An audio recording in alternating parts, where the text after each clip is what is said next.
Mari kita mempersiapkan hati kita dan mengarahkan seluruh keberadaan kita pada Tuhan memasuki ibadah pada pagi hari ini.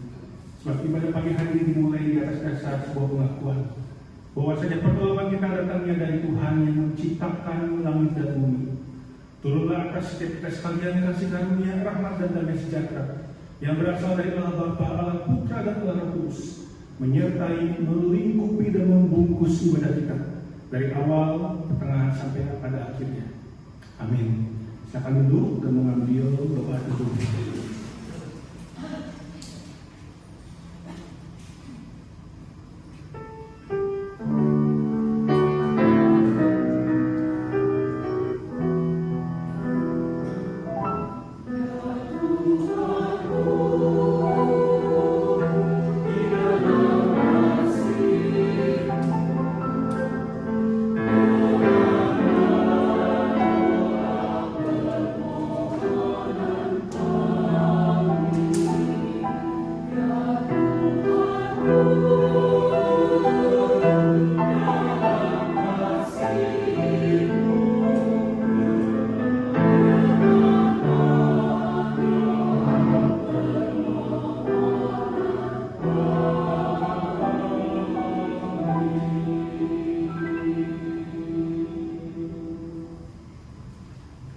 Shalom.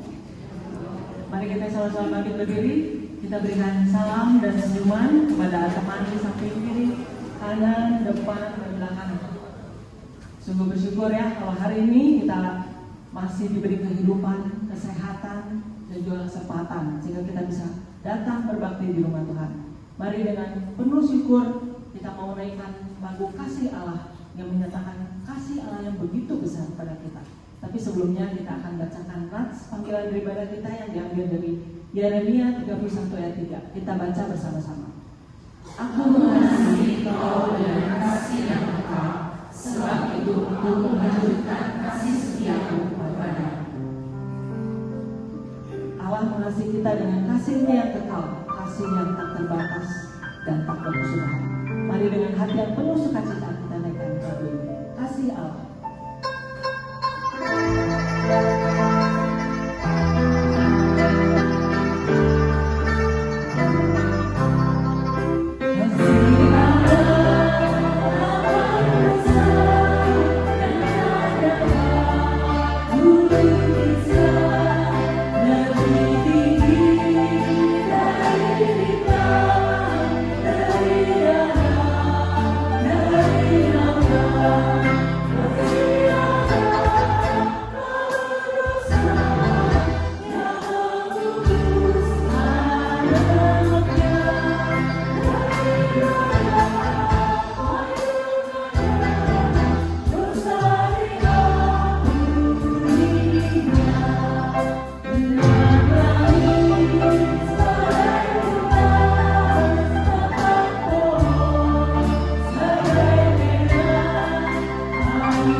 Sungguh Tuhan, kami bersyukur karena kasih Tuhan itu begitu agung dan tidak terbatas.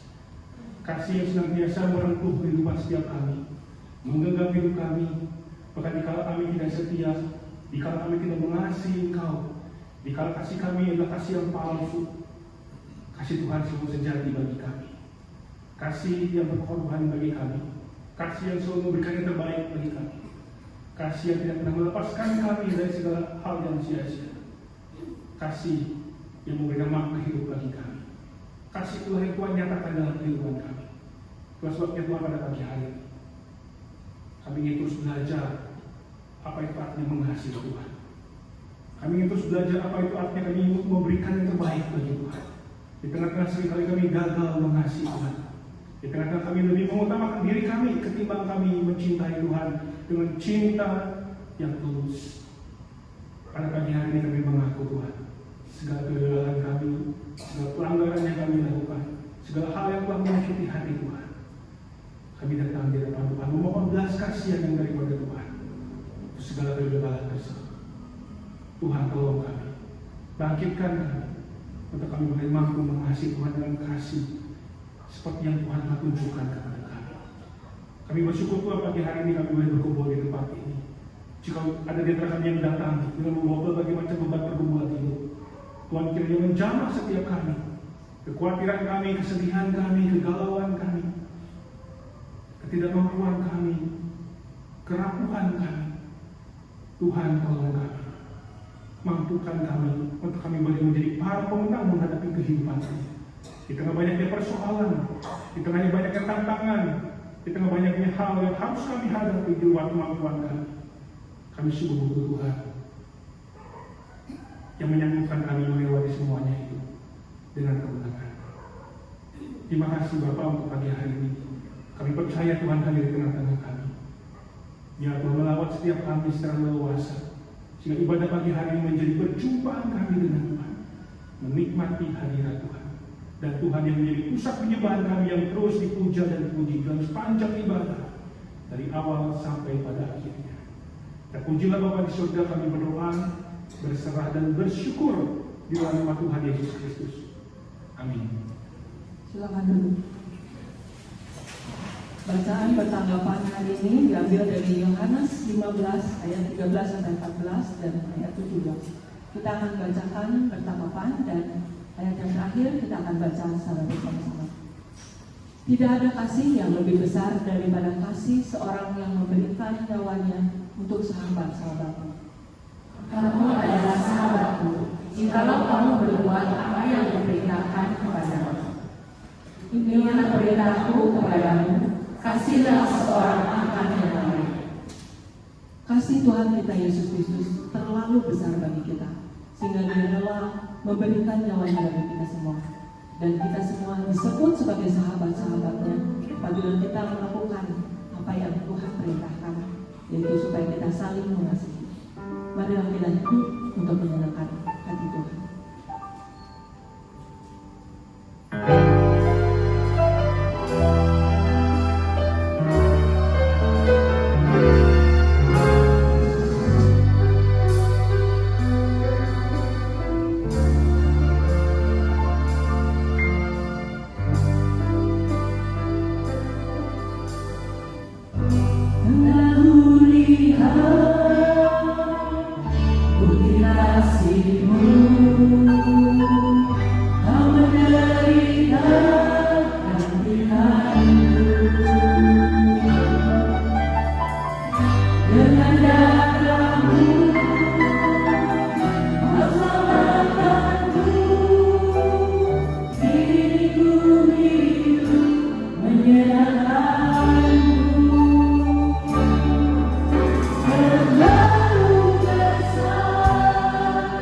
Kasih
menyatakan pengakuan iman kita.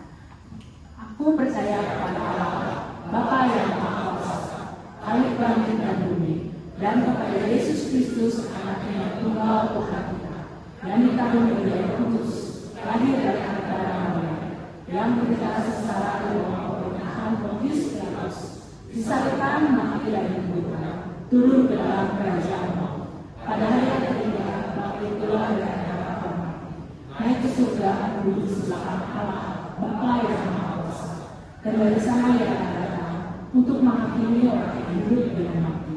Aku percaya kepada Roh Kudus, Gereja yang kudus dan am, persekutuan orang kudus, pengampunan dosa, kebangkitan orang mati dan hidup yang kekal.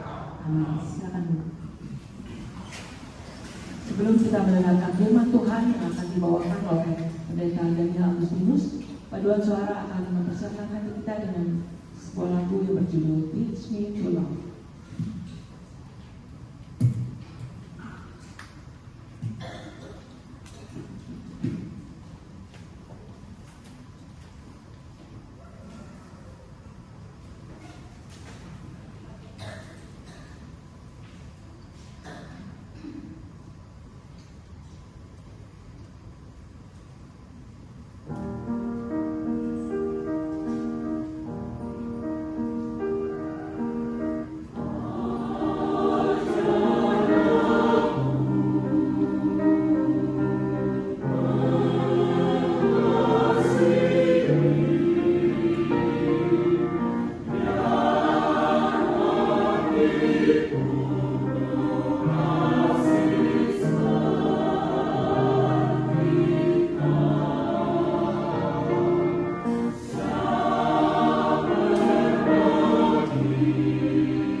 Mari kita berdoa.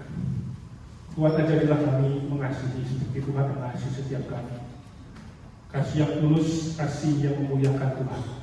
Kasih seperti itulah yang terpancar lewat kehidupan kami.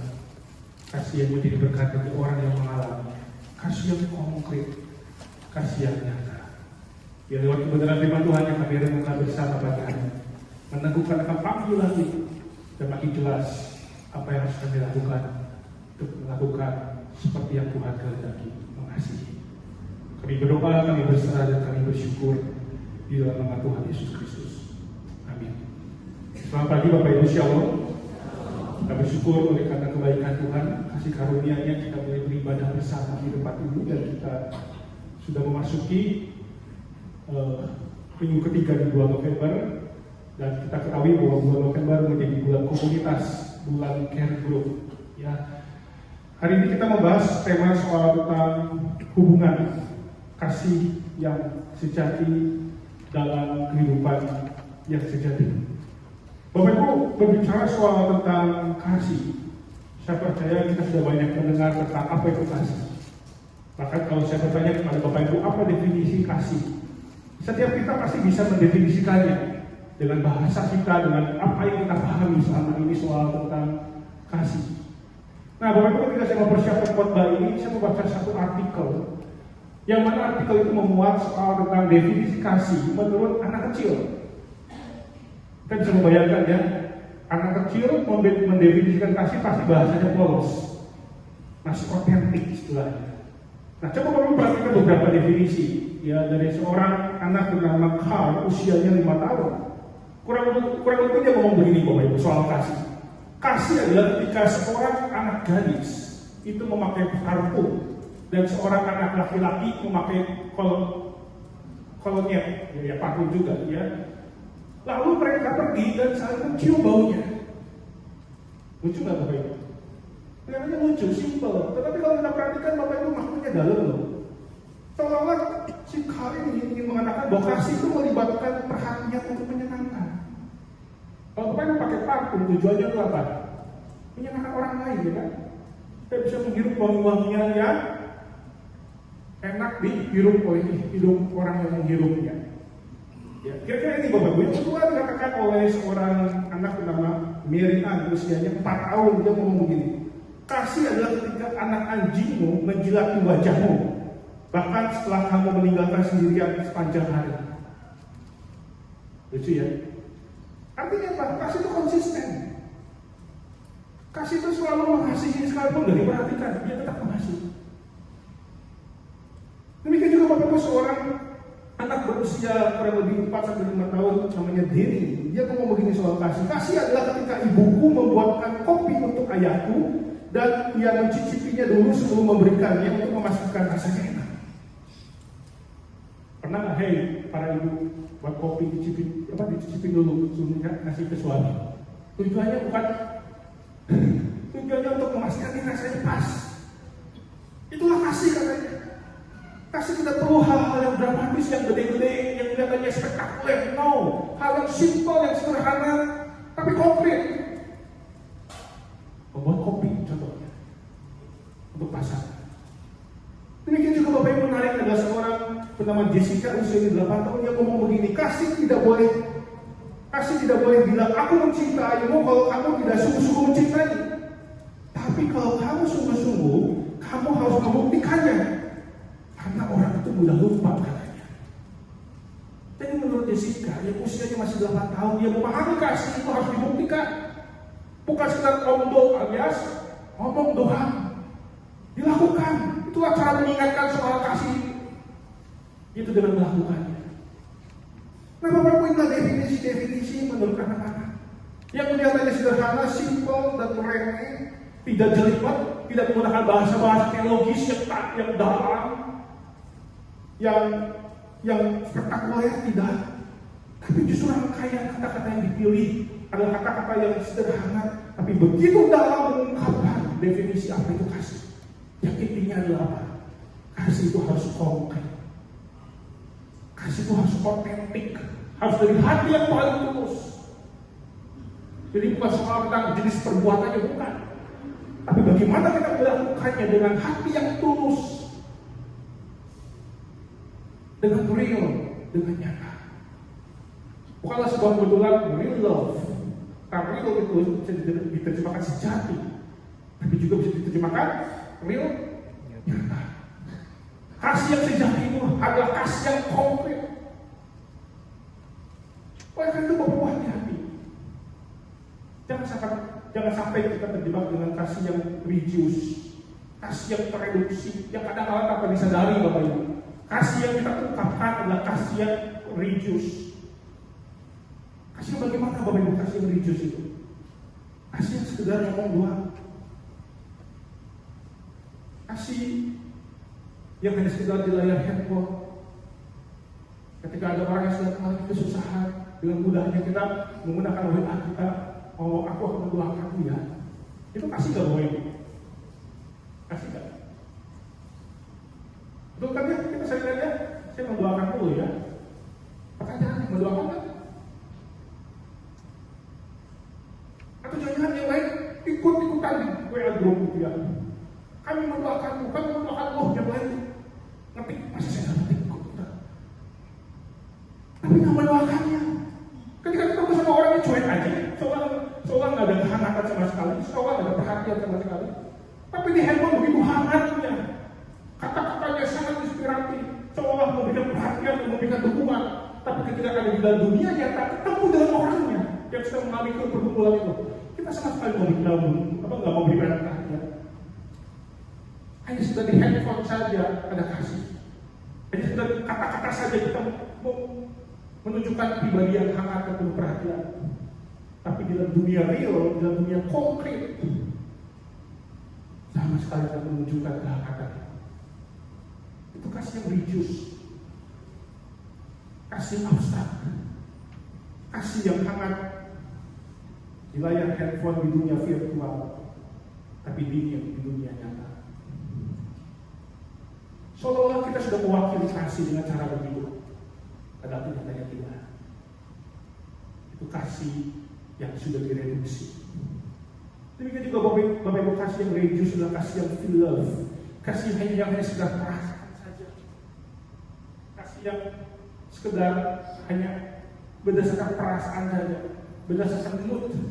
Ketika hati saya senang, maka saya akan mengasihi dia, saya akan memberikan perhatian kepada dia. Tapi ketika hati saya sebaliknya lagi enggak, moodnya lagi enggak kurang baik, maka dengan mudahnya kita berhenti mengasihi. Kasih hanya sekedar takaran feel, bukan sebagai sebuah keputusan, komitmen yang kita ambil. Sekalipun mood saya sedang gak baik-baik saja, saya tetap mengasihi. Itu adalah religious love, kasih yang tereduksi. Atau kasih yang berikutnya adalah kasih yang transaksional, kasih yang egois. Saya dapat apa ketika saya memberikan perhatian kepada orang itu? Saya dapat apa? Atau keuntungan apa yang saya peroleh ketika saya memberikan perhatian kepada orang itu? Kadang kita hitung-hitungan soal tentang hal itu, Bapak Ibu. Kasih kita berporos pada apa yang saya peroleh, bukan apa yang saya bisa berikan. Itu adalah kasih yang religius. Bapak Ibu, hati-hati dengan kasih yang demikian. Ketika kasih kita tetap abstrak, ketika kasih kita hanya sekedar ngomong doang, sesungguhnya kita tidak sedang mengasihi. Itu bukan kasih yang sejati seperti yang Tuhan kehendaki. Dan jangan pernah menormalisasikan kasih yang demikian. Ingat, Bapak Ibu, di tengah dunia yang kurang ramah dan takut terhadap kasih, di mana hidup makin penuh dengan ego, justru kita harus menunjukkan kasih yang sejati, kasih yang otentik, kasih yang nyata. Itulah kasih yang real, itulah kasih yang sejati yang harus kita tunjukkan melalui kehidupan kita. Itulah standar kasih kita. Sekalipun gak gampang, yes, tapi itulah panggilan kita. Mengapa dikatakan panggilan Bapak Ibu? Karena kasih yang sejati itu berakar pada identitas baru kita di dalam Kristus. Bapak Ibu, kita perhatikan di dalam Kolose pasal yang ketiga, ayat yang ke-12, dikatakan demikian, karena itu sebagai orang-orang pilihan Allah yang dikuduskan dan dikasihinya, kenakanlah belas kasihan, kemurahan, kerendahan hati, kelemah lembutan dan kesabaran. Menarik Bapak Ibu, Paulus mengawali ayat ini dengan identitas baru dan bukan dengan sebuah perintah. Hal ini ingin menegaskan kepada kita bahwa yang namanya mengasihi itu didasarkan oleh karena adanya identitas baru yang melekat dalam diri kita di dalam Kristus. Inilah yang menjadi akar, inilah yang menjadi alasan mengapa kita mengasihi. Bukan berdasarkan atau berakar pada mulut kita, bukan. Bukan berakar pada perasaan kita, bukan. Tapi pada sebuah kenyataan rohani bahwa setiap orang percaya mempunyai identitas baru di dalam Kristus. Inilah alasan mengapa kita harus mengasihi. Bahkan kalau kita perhatikan Bapak Ibu di dalam ayat yang ke-10 di pasal yang sama, Paulus mengingatkan pada Jumat, di Paulus sudah juga kepada kita pada pagi hari ini, bahwa setiap kita yang terhubung dengan Kristus itu ditransformasi dan mengenakan manusia baru, katanya dikatakan, dan telah mengenakan manusia baru yang terus-menerus diperbarui untuk memperoleh pengetahuan yang benar menurut gambar Khalifnya. Bapak Ibu, inilah identitas kita yang baru. Kita bukan lagi manusia lama dan seharusnya kita tidak berhubungan lagi dengan kehidupan yang lama. Kita sudah ditebus dengan harga yang sangat mahal. Dan sekarang kita mempunyai kehidupan yang berbeda. Identitas baru melekat dalam diri kita sebagai sebuah pemberian Allah yang didasarkan pada kasih karunia. Ingat Bapak Ibu, kita tidak pernah bisa mengupayakan identitas itu. Tapi itu adalah pemberian Tuhan kepada kita. Dan Rasul Paulus secara tidak langsung ingin menegaskan kepada kita kesejatian hidup sebagai orang Kristen didasarkan pada identitas baru tersebut. Ini jelas Bapak Ibu. Kesejatian kita sebagai orang Kristen bukan didasarkan pada apa yang bisa kita lakukan untuk Tuhan. Bukan berdasarkan perasaan kita yang up and down itu, bukan. Tapi pada identitas yang Tuhan anugerahkan kepada kita, yang adalah kasih karunia. Jelas Bapak Ibu, Paulus memberikan sebuah gambaran yang begitu indah tentang identitas itu. Dikatakan karena itu sebagai orang-orang pilihan Allah yang dikuduskan dan dikasihi. Paulus mengingatkan kita bahwa kita adalah orang-orang yang telah dipilih oleh Allah. Bahkan pilihan Allah itu Bapak Ibu tidak didasarkan pada keadaan atau perbuatan kita. Bukan karena kita lebih baik dibandingkan orang lain. Bukan karena kita lebih berprestasi secara rohani dibandingkan orang lain. Bukan karena kita sudah membuat hati Allah berkenan dan berkesan. Bukan. Tapi semata-mata pilihan Allah itu didasarkan pada kedaulatan yang didasarkan oleh karena kasih karunia, kemurahan hati. Bahkan dalam Efesius pasal yang pertama ayat 4 sampai ayat 5, jauh sebelum dunia dijadikan di dalam ranah kekekalan, Allah sudah memilih kita. Ingat kita dipilih bukan karena kita baik atau lebih baik dibandingkan orang lain, tapi karena kasih Tuhan kepada kita. Bahkan Rasul Paulus pernah mengatakan di saat kita masih berdosa, di saat kita melakukan pemberontakan kepada Tuhan lewat dosa-dosa yang kita lakukan, ibarat Bapak Ibu, setiap dosa yang kita lakukan itu kita sedang menyepalkan tinju di muka Tuhan. Di saat di tengah kondisi yang demikian, justru Tuhan menyatakan kasihnya kepada kita. Yesus mati buat kita, sehingga kita ada di dalam Kristus dan kita punya jaminan hidup yang kekal. Kita adalah orang-orang yang telah dipilih oleh Tuhan karena kasih. Oh Bapak Ibu, ini adalah identitas yang spektakuler yang Tuhan anugerahkan kepada kita. Kalau kita boleh diselamatkan, kalau kita punya pengharapan hidup yang kekal, itu karena kasih karunia Tuhan. Dan tidak hanya itu, dikatakan lebih lanjut, kita adalah orang-orang yang dikuduskan oleh Tuhan. Dikuduskan artinya dipisahkan dari dunia untuk hidup bagi Tuhan. Kita bukan lagi milik diri kita sendiri. Kita bukan lagi milik dosa. Seluruhnya kita adalah milik daripada Kristus yang telah menebus kita. Maka Bapak Ibu, kalau hidup kita dimiliki oleh Kristus, gak sepatutnya kita hidup semau gue. Gak sepantasnya hidup sesuai dengan selera kita. Tidak selayaknya kita hidup dengan penuh kebebasan menurut apa yang kita inginkan. Tapi justru oleh karena kita sepenuhnya milik Kristus, maka hidup kita harusnya untuk memuliakan Dia. Karena kita dimiliki oleh-Nya.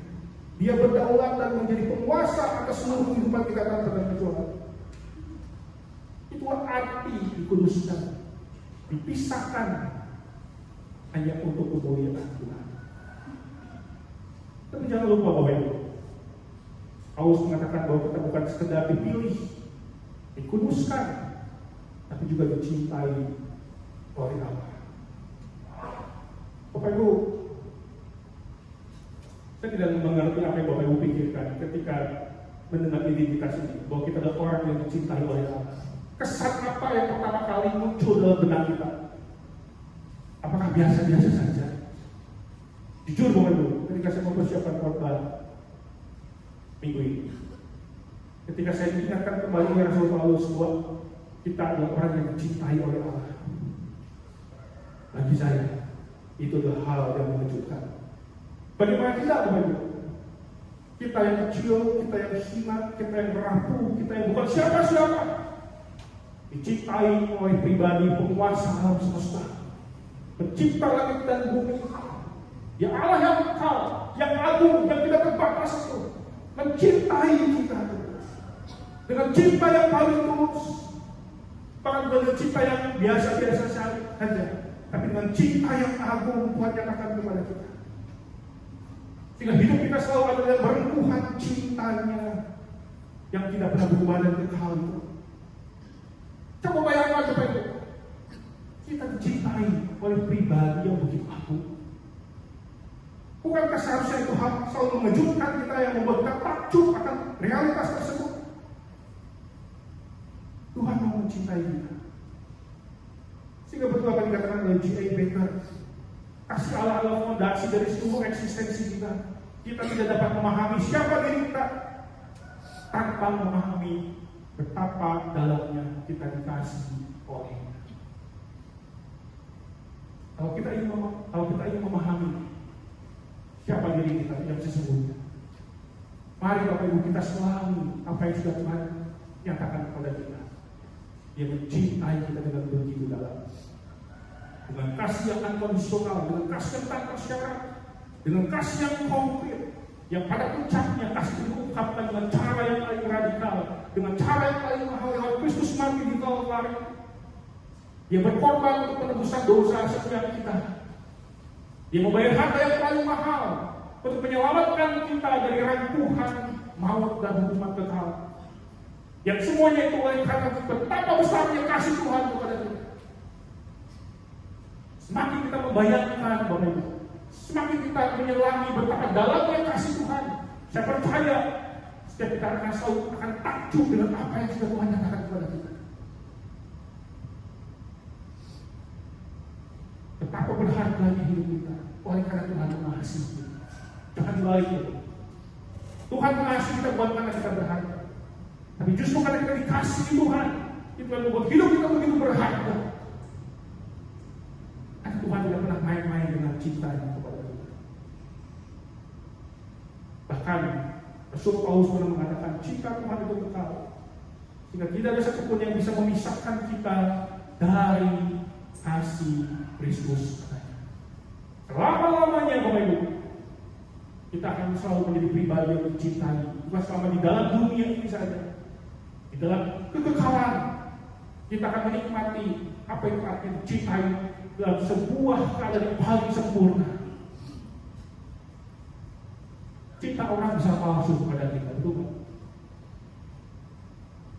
Cinta orang bisa terbatas kepada kita, tapi tidak dengan cinta Tuhan. Karena itu Bapak Ibu yang pernah ngomong begini, pertempuran rohani terbesar adalah untuk mempercayai dan menjalani kebenaran bahwa kita adalah orang yang dicintai oleh Allah. Menarik Bapak Ibu.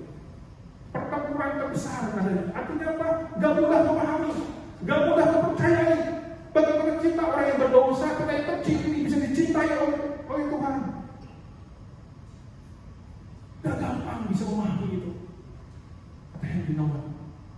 Tapi itulah Tuhan mendefinisikan hidup kita dengan satu kalimat yang sederhana tapi powerful. You are my beloved. Kamu adalah orang yang dicintai oleh. Bapak Ibu, inilah identitas yang Tuhan berikan kepada kita. Sebuah identitas yang sangat mahal, yang sangat penting, yang selalu membuat kita takut. Tapi tidak berhenti sampai di sini. Rasul Paulus mengatakan lebih lanjut, kenakanlah belas kasihan, kemurahan, kerendahan hati, kelemah lembutan dan kesabaran. Sabarlah kamu seorang terhadap yang lain, dan ampunilah seorang akan yang lain apabila yang seorang menaruh dendam terhadap yang lain. Sama seperti Tuhan telah mengampuni kamu, kamu perbuat juga demikian. Dan di atas semuanya itu kenakanlah kasih sebagai pengikat yang mempersatukan dan menyempurnakan. Artinya apa Bapak Ibu? Rasul Paulus menegaskan identitas yang baru kepada kita. Jangan lupa, kenakanlah atau pakailah karakter hidup yang sesuai dengan identitas itu. Dengan kata lain Bapak Ibu, Paulus ingin mengingatkan kita, jangan salah kostum. Karena suatu ketika Bapak Ibu ada sebuah acara yang kan gereja di luar. Saya gak ngerti kalau acara itu dilakukan aktivitasnya di lapangan. Saya menggunakan baju kemeja, celana panjang, pakai pentokol. Ketika tiba di tempat acara, saya menjadi orang yang aneh. Yang lain bajunya santai semua, pakai kaosan, ada yang pakai sendal, ada yang pakai sepatu olahraga. Hanya saya beda sendiri, Bapak, pakai pakaian rapi. Ada acaranya outdoor, semuanya serba permainan. Aduh, gak kebayang Bapak Ibu. Di satu sisi juga kalau salah kostum gitu kan ya, tapi di satu sisi ya harus dilakoni gitu kan. Bapak Ibu, pengalaman salah kostum selalu membuat kita malu. Gak membayang, coba kita bayangkan dulu, kita pergi ke gereja, tapi menggunakan kostum yang lain, seperti pergi ke pantai misalkan. Lalu tak? Atau dibalik, ke tempat yang seharusnya kita santai, kita menggunakan pakaian formal, alias salah kostum. Nah demikian juga Bapak Ibu kehidupan rohani kita.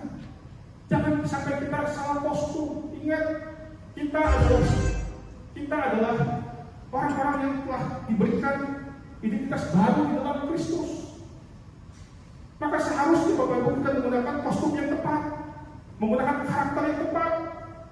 Bukan lagi menggunakan karakter manusia lama kita yang penuh dengan ego, penuh dengan dosa, dan lain sebagainya. Justru sebaliknya kita harus menggunakan kostum yang tepat sebagai manusia baru. Yaitu apa Bapak Ibu? Kita harus menggunakan kostum karakter Kristus. Jadi yang kedua, kasih yang sejati itu harus mencerminkan karakter Kristus. Seperti yang dikatakan oleh Rasul Paulus dalam Roma pasal yang ke-13 ayat 14, tapi kenakanlah Tuhan Yesus Kristus. Kenakanlah Tuhan Yesus Kristus. Lalu dijabarkan di dalam Kolose pasal yang ke-13 ayat 12b sampai 13 yang tadi saya sudah bacakan. Kenakanlah apa? Belas kasihan, kemurahan atau kebaikan, kerendahan hati, kelemah lembutan dan kesabaran. Inilah karakter yang sinkron dengan identitas kita yang baru di dalam Kristus. Dan boleh dikata Bapak Ibu, karakter-karakter itu dapat dirangkum dengan satu kata, yaitu apa? Kasih. Kasih adalah karakter Kristus yang utama, yang dalam bahasa Paulus menggunakan istilah tali pengikat yang menyatukan seluruh karakter atau kebajikan itu menjadi satu. Mari kita membayangkannya begini Bapak Ibu. Kasih itu seperti sebuah mantel atau semacam pakaian luar yang menutupi pakaian lainnya yang ada di dalam, yang mengikat dan menyatukan seluruh pakaian yang ada di dalamnya. Itulah kasih. Bukan menjadi karakter tambahan dari sekian karakter yang tadi disebutkan yang lainnya oleh Paulus, bukan. Tapi menjadi karakter utama yang menyimpulkan, yang merangkum seluruh karakter yang lainnya itu, yaitu kasih. Sama seperti buah, ada berapa rasa? 9. Buahnya ada berapa? Satu buah dengan 9 rasa, yaitu kasih. Bapak Ibu, itulah Yang ini adalah Rasul Paulus. Bahwa setiap orang percaya, setiap orang yang sudah menyandang identitas baru dalam Kristus harus mengenakan pakaian kasih atau karakter kasih yang semuanya bukan sekedar kata-kata saja, tapi diungkapkan menjadi sifat, menjadi identitas dalam kehidupan kita yang konkret, yang nyata. Apa itu yang dikasih Tuhan Yesus? Mengenakan karakter Kristus artinya kita mengenakan kasih. Ingat, kasih yang ditujukan oleh Kristus adalah kasih yang terinkarnasi secara nyata di dalam daging. Kalau Bapak Ibu ingin tahu kasih itu seperti apa, lihatlah kehidupan Kristus. Kristus memperagakan kasih itu dari yang tadinya abstrak menjadi betul-betul konkret dan nyata. Setiap ajarannya yang keluar dari mulutnya itu ungkapan suara kasih. Setiap kepeduliannya terhadap orang yang papa, terhadap orang yang terpinggirkan, terhadap orang yang sakit, bahkan tidak hanya sekedar memberikan perhatian. Yesus menyatakan sentuhan yang konkret lewat penyembuhan yang dilakukan, mujizat-mujizat yang dinyatakan, yang semuanya yang didasarkan oleh karena hatinya tergerak oleh belas kasihan. Itulah kasih.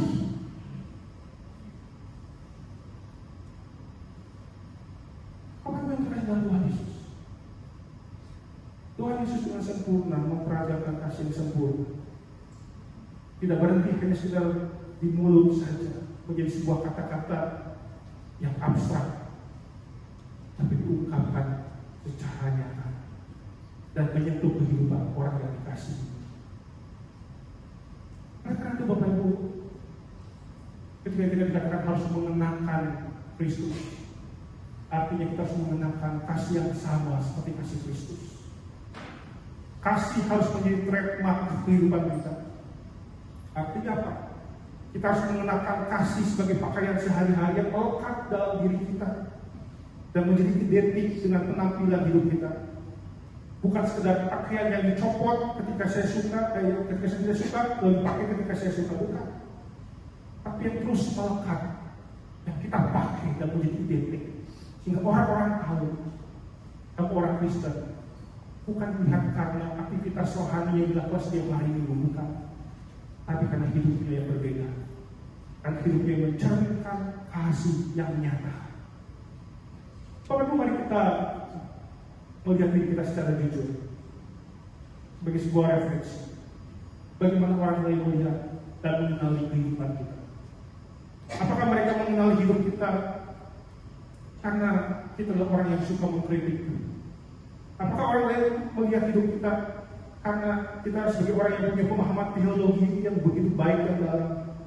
Apakah orang lain mengenali hidup kita karena kita menjadi anggota gereja yang aktif? Atau orang mengenal kita karena kita punya talenta, punya kelebihan yang berbeda dari orang lain, bisa menyanyi dengan suara merdu dan lain sebagainya? Mungkin kita bangga dengan semuanya ini. Tapi ingat, yang terutama seharusnya orang mengenali kita bukan karena semuanya itu, tetapi oleh karena kita dikenal sebagai orang yang penuh dengan kasih. Yang kita ungkapkan lewat kelemah lembutan kita, yang kita lewatkan lewat keramahan kita, yang selalu tersenyum ketika berjumpa dengan siapapun. Bapak Ibu jangan pernah meremehkan dengan senyuman. Senyuman itu bisa berdampak. Kalau nggak percaya Bapak Ibu lihat kanan kiri berikan senyum. Mungkin di kanan kiri kita sedang ada masalah pergumulan yang berat, kasih senyuman. Kalau enggak, pasti akan balas senyum, betul nggak? Hanya dengan senyuman Bapak Ibu bisa berdampak. Itulah arti sebuah keramahan katanya. Orangnya hangat, orangnya selalu menyapa dan memberikan tepukan serta simpati. Itu orang yang apa? Orang yang lemah lembut, orang yang sabar, bahkan berani memesan pengampunan kepada orang yang menyakiti dan melukai hati kita. Supaya itu nggak gampang, tapi itulah panggilan kita yang harus kita responi dengan ketaatan. Bagaimana orang melihat kita? Sebagai orang yang penuh dengan kasih, yang konkret, yang nyata. Apa yang kasih dari Tuhan Yesus? Ketika kita menampilkan hidup yang penuh dengan kasih yang nyata itu, ingat kita sedang menghadirkan Kristus pada orang tersebut. sebuah kisah nyata Bapak Ibu dari seorang bernama John Craig. Dia seorang pembicara konferensi yang sangat populer. Dalam sebuah artikel dia memberikan sebuah kisah di mana waktu itu dia memimpin kelompok Young Life. Dia berusaha mengajak sebanyak mungkin orang, mengumpulkan anak-anak agar bisa mendengarkan Injil. Diajak ke sebuah perkemahan musim panas. Di sana diadakan konferensi, di sana diadakan semacam pertemuan-pertemuan di mana Injil dapat diberitakan. Dan salah satu pembicaranya yang utama adalah Bob Mitchell. Dia pembicara utama yang ternyata Bapak Ibu, dia mempunyai peran yang sangat besar dalam acara tersebut. Selain dia menjadi pembicara utama, dia juga yang menentukan setiap acara-acara berlangsung. Dia yang mengambil keputusan kapan makanan disajikan, kapan makan siang, kapan makan malam, semuanya pokoknya diatur oleh dia. Suatu ketika Bapak Ibu, ada seorang bernama Mark atau Markus. Dia diajak oleh John Craig untuk mengikuti acara tersebut. Tetapi Mark ini Bapak Ibu, orang yang hatinya keras. Dia datang karena terpaksa. Dia berulang kali mungkin sudah mendengar Injil, tapi hatinya tetap keras. Dia tidak mau percaya kepada Kristus. Nah, singkat cerita Bapak Ibu, suatu ketika si juru masak ini, dia tuh selalu sering berkonsultasi dengan Bob Mitchell soal makanan yang akan disajikan dan kapan waktunya. Ketika terjadi sebuah pembicaraan, Bob Mitchell tuh melihat si juru masak ini sedang mengalami kelelahan, dia capek. Akhirnya dia mengambil kursi dan menyuruh si juru masak itu duduk di kursi tersebut. Hal simple. Ternyata Mark ini Bapak Ibu memperhatikan gerak-gerik ini. Dia memperhatikan ada sesuatu yang luar biasa yang dia amati dari apa yang dilakukan oleh Bob Mitchell. Dia memberikan sebuah kursi untuk orang yang sedang kelelahan. Bagi dia itu ada sebuah hal yang sangat luar biasa. Sehingga Bapak Ibu, akhirnya si Mark ini yang tadinya hatinya keras dan mendengar Injil, tiba-tiba Bapak Ibu, mulai saat itu dia berkomitmen untuk mendengar setiap khotbah-khotbah yang disampaikan oleh Bob Mitchell. Dan waktu itulah dia mau mengambil keputusan untuk percaya kepada Kristus. Dan apa Bapak Ibu alasannya dia mau percaya kepada Kristus? Dia ngomong begini, saya datang ke sini bukan untuk mendengar khotbah tujuan, tapi tiba-tiba saya melihat sebuah tindakan kasih yang nyata yang dilakukan oleh Bob Mitchell. Hanya dengan menyodorkan kursi, bagi dia itulah kasih yang luar biasa. Sebuah perhatian yang konkret. Sehingga dia ngomong begini, kalau itu artinya menjadi seorang Kristen, aku ingin menjadi orang Kristen. Dan sebuah tindakan kasih yang simpel, yang biasa saja, ternyata itu sudah mencerminkan kehadiran Kristus. Dan itu berdampak. Nah, itulah sebabnya Bapak Ibu, mari kita memastikan bahwa kasih menjadi trademark kehidupan setiap kita. Dan bukan hanya sekedar kehidupan kita menjadi trademark, bukan hanya sekedar kasih menjadi trademark kehidupan kita, tetapi bagaimana gereja seharusnya menjadi komunitas kasih. Gereja adalah wadah di mana kita bisa saling mengasihi satu dengan yang lain dengan cara yang paling konkret. Kita sama-sama belajar. Ingat Bapak Ibu, gereja atau persekutuan atau perkumpulan orang-orang percaya dengan orang-orang yang sempurna. Kita sedang belajar dan terus belajar apa itu artinya mengasihi.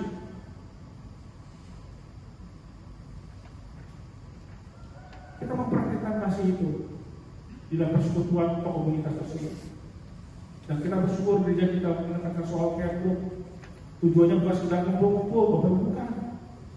Di dalam komunitas itu kita bersama-sama belajar saling melayani, saling menguatkan, saling menerima, saling mendorong dan mendoakan, saling menolong, dan lain sebagainya. Bagaimana kasih diungkapkan secara nyata melalui yang namanya care group.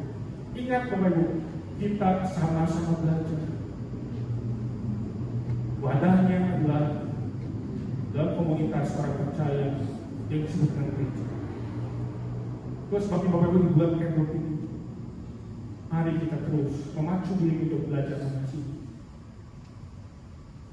Dan tidak hanya itu, mengundang sekian kita gabung bulan care group itu kita bisa sama-sama mempraktikkan kasih itu. Kita tidak pernah sendirian Bapak Ibu untuk menghidupi kehidupan dalam identitas yang baru, sebagai manusia baru, sebagai orang yang telah dipilih, yang telah dikuduskan dan dicintai oleh Tuhan. Bagaimana kita belajar untuk mengasihi satu dengan yang lain di dalam sebuah relasi yang Tuhan telah nyatakan kepada kita di dalam tubuh Kristus yang namanya gereja. Kiranya Tuhan menolong setiap kita mempraktikkan firman dan taati firman. Kita belajar dan terus belajar mengasihi satu dengan yang lain. Sebagaimana Tuhan sudah mengasihi kita. Amin. Mari kita berdoa. Bapak di surga, kami bersyukur untuk firman Tuhan yang boleh mengingatkan kami untuk kami boleh mengasihi. Secara nyata, secara konkret dari hati yang otentik. Bagaimana Tuhan sudah memperagalkan dan memberikan teladan yang sempurna apa itu artinya mengasihi. Kami menyadari Tuhan seringkali kami gagal mengasihi. Seringkali kami mungkin salah kostum dalam kehidupan kami. Kami masih terpikat dengan manusia lama kami, dengan kehidupan egois kami. Tapi kami mohon kepada pagi hari Roh Kudus, mampukan kami untuk hidup sesuai dengan identitas yang baru, yaitu hidup sebagai manusia baru, hidup dalam kehidupan yang baru, mengenakan pakaian kasih. Dengan melalui semuanya itu kami sedang menghadirkan Kristus dimanapun kami berada, lewat kasih yang nyata yang kami ungkapkan. Tolonglah kami Tuhan, mampukan kami untuk mempraktikkan firman. Kami berdoa, berserah dan bersyukur dalam nama Tuhan Yesus. Amin.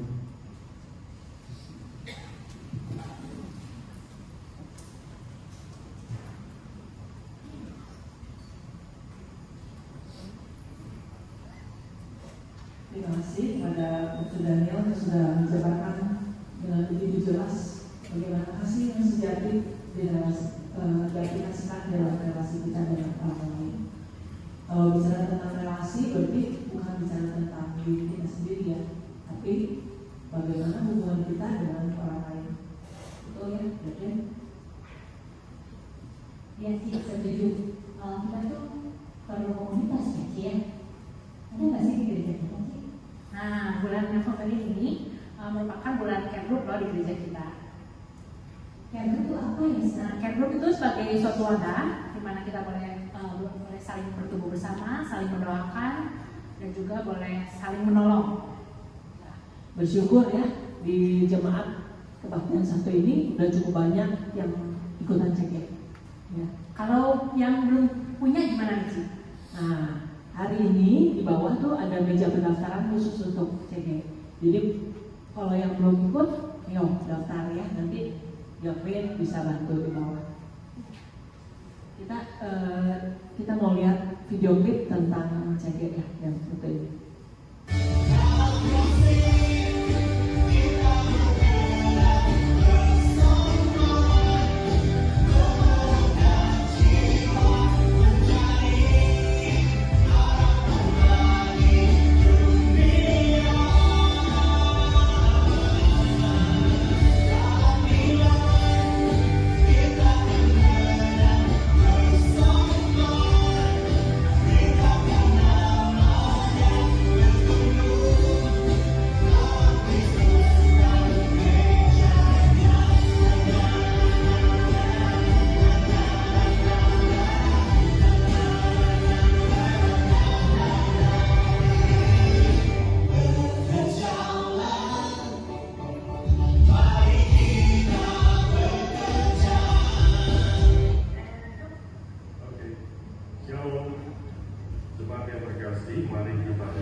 Berbagi beban, berbagi hidup, dan saling mendoakan satu sama lain dengan tujuan bertumbuh di dalam Tuhan kita Yesus Kristus.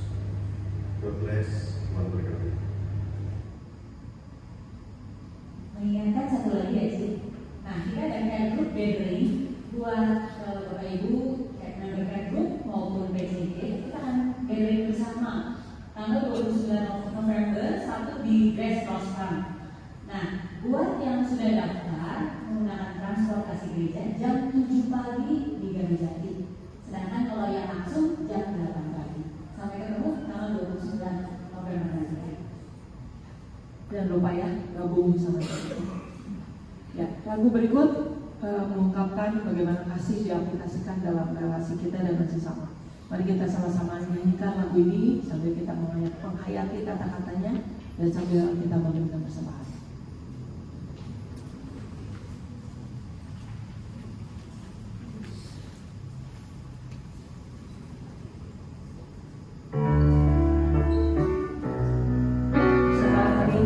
dua kantong dia yang kantong itu untuk dua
biar kami boleh sebagai anak-anak Tuhan yang sudah mendapatkan identitas baru, kami juga boleh mengenakan kasih dalam keseharian kami, sehingga orang boleh melihat kami sebagai anak-anak Tuhan dan memuliakan nama Tuhan.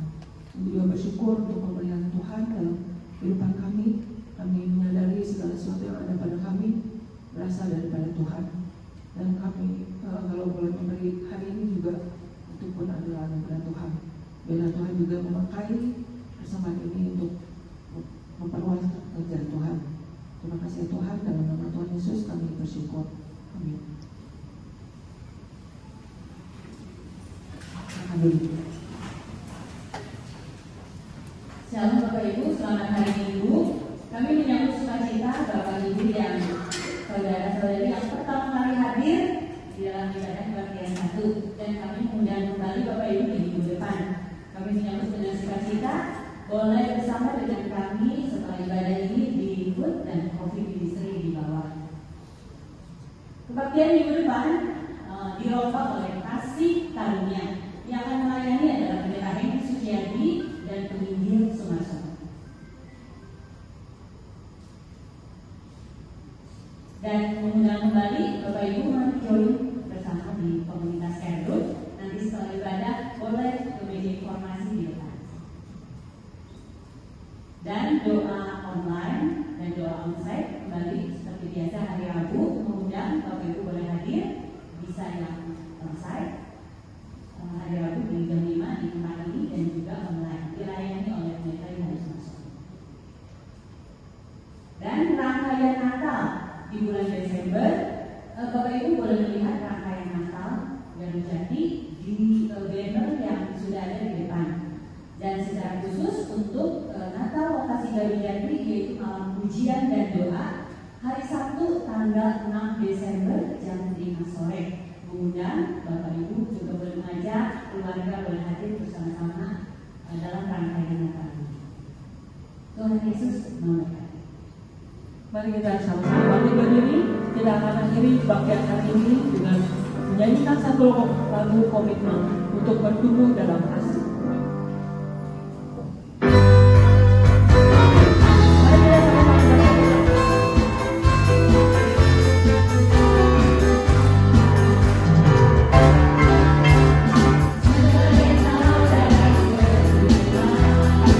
Dalam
dari Allah Tritunggal, sinar kemuliaan dari Allah Bapa, cinta kasih dan keselamatan sejati dari Tuhan dan Juru Selamat kita Yesus Kristus, kekuatan hikmat serta urapan dari Allah Roh Kudus menyertai, melingkupi dan membungkus rumah tangga keluarga kita, usaha pekerjaan kita, studi kita dan seluruh langkah hidup kita dari sekarang sampai selama-lamanya. Amin.